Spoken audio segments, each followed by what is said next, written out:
আসসালামু আলাইকুম সবাইকে, আশা করি সকলে ভালো আছেন। আজ আমি এমন একটি ভিডিও নিয়ে আসছি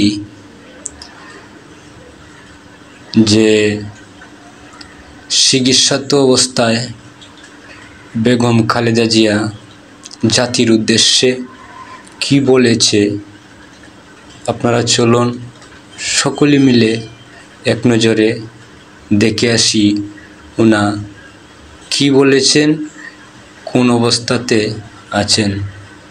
আসসালামু আলাইকুম। দীর্ঘদিন অসুস্থ থাকার পর আপনাদের সামনে কথা বলতে পারার জন্য আল্লাহর কাছে শুকরিয়া আদায় করছি। আমার কারাবন্দী অবস্থায় আপনারা আমার কারামুক্তি ও রোগ মুক্তির জন্য সংগ্রাম করেছেন, দোয়া করেছেন, সেজন্য আমি আপনাদের সকলকে ধন্যবাদ জানাচ্ছি। দীর্ঘ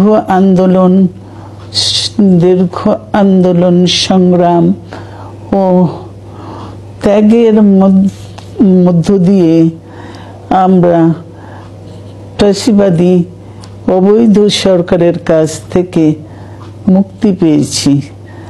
আমি আন্তরিক ধন্যবাদ জানাতে চাই আমাদের বীর সন্তানদের, যারা মরণপণ সংগ্রাম করে এই অসম্ভবকে সম্ভব করেছে। শত শত শহীদদের জানাই শ্রদ্ধা। এ বিজয় আমাদের নতুন সম্ভাবনা নিয়ে এসেছে।